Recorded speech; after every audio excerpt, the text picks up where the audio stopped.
নমস্কার বন্ধুরা, welcome to unique sports. আবার একটা নতুন ভিডিও নিয়ে চলে এসেছি। তো বন্ধুরা, আজকের এই ভিডিওতে মোহনবাগান নিয়ে কিছু আলোচনা করতে চলেছি। কারণ বন্ধুরা, সামনেই মোহনবাগানের ডুরান্ড কাপের ম্যাচ রয়েছে 8 তারিখে। আর সেই ম্যাচটা বিষয়ে নানান তথ্য তোমাদেরকে তুলে দিতে আজকের এই ভিডিওটা বানানো হয়েছে। তো ভিডিওটা স্কিপ না করে পুরোটা দেখবে, ভালো লাগলে লাইক করবে। সবার প্রথমে তোমাদের বলে রাখি, সামনের ম্যাচে হয়তো মোহনবাগান দল তাদের মেন টিম নিয়ে নামতে পারে। তার মূল কারণটা হচ্ছে তারা তাদের প্রতিটা প্লেয়ারকে ডার্বির আগে একবার দেখে নিতে চাইবে। আর বন্ধুরা, একটু গেম টাইমও দিতে চাইবে। সেই জন্যই হয়তো মেন টিম নিয়ে নামতে পারে মোহনবাগান দল 8 তারিখের ম্যাচে। আর বন্ধুরা, এই 8 তারিখের ম্যাচে যদি মেন প্লেয়াররা নামে, তাহলে কেমন প্লেইং 11 হতে পারে সেটা তোমাদেরকে আজকের এই ভিডিওতে জানাবো। দেখো বন্ধুরা, প্লেইং 11-এর ফরমেশনটা 3-5-2তেও হতে পারে। তাছাড়াও দুটো আরও পজিশন রয়েছে, যেই পজিশনে মোহনবাগান তাদের প্লেইং 11কে নামাতে পারে। সেই দুটো পজিশনে কেমন প্লেইং 11 হতে পারে সেটা নিয়েও তোমাদের আজকের এই ভিডিওতে বলবো।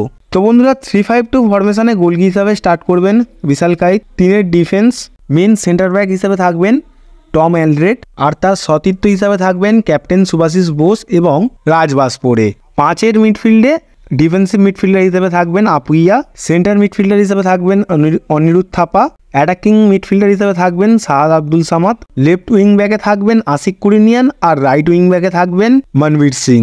আর দুটো স্ট্রাইকার থাকবে জিমি ম্যাকলারেন এবং জেসন কামিংস। হয়তো বন্ধুরা 3-5-2 ফরমেশনে এইরকমই প্লেইং 11 হতে পারে মোহনবাগানের। এবার যদি আমরা 4-2-3-1 পজিশনে মোহনবাগানের প্লেইং 11টা দেখি, তাহলে এই ফরমেশনে গোলকিপারে থাকছেন বিশাল কাইত, ডিফেন্সে থাকছেন 4 জন, দুটো সেন্টার ব্যাক হিসাবে থাকবেন সুভাশিস বোস এবং টম এলড্রেড, লেফট ব্যাকে থাকবেন আশিস রায় এবং রাইট ব্যাকে মনবীর সিংও খেলতে পারে।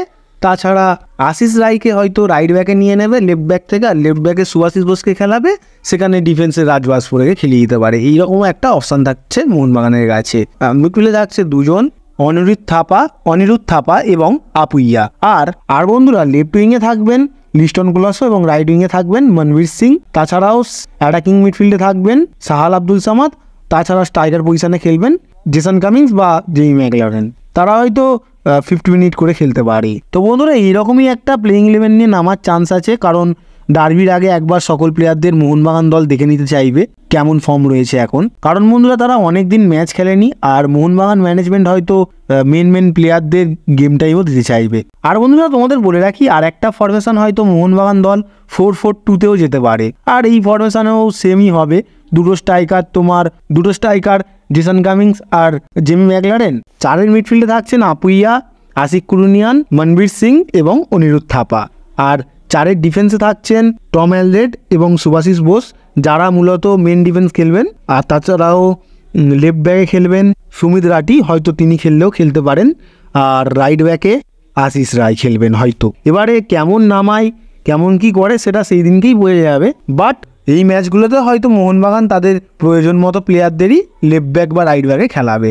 তাছাড়াও গোলকিপারে থাকছেন বিশাল কাইত। তাছাড়াও বন্ধুরা, ধীরাজ সিংয়ের স্টার্ট করার সম্ভাবনা অনেকটাই থাকছে, কারণ তিনি খেলেননি যেহেতু মোহনবাগানের হয়ে। আগের ম্যাচটা শুধু অল্প সময় খেলেছিলেন, হয়তো তাকে স্টার্ট করাতে পারে, কারণ আগের ম্যাচে তিনি লাস্টের দিকে খেলেছিলেন, হয়তো এই ম্যাচে স্টার্ট করতে পারেন তিনি। এবারে বন্ধুরা, কীরকম প্লেইং 11 নামবে সেটা একটা দেখার বিষয় থাকবে। আর আজকের ভিডিওটা এতটুকুই। আর তোমাদের বেস্ট প্লেইং 11-এর ফরমেশন কী হতে পারে, বা তোমাদের প্লেইং 11-এ কে থাকতে পারে, সেটা তোমরা কমেন্টে জানাতে পারো। যার কমেন্ট ভালো লাগবে তার কমেন্ট পিন করে দেবো।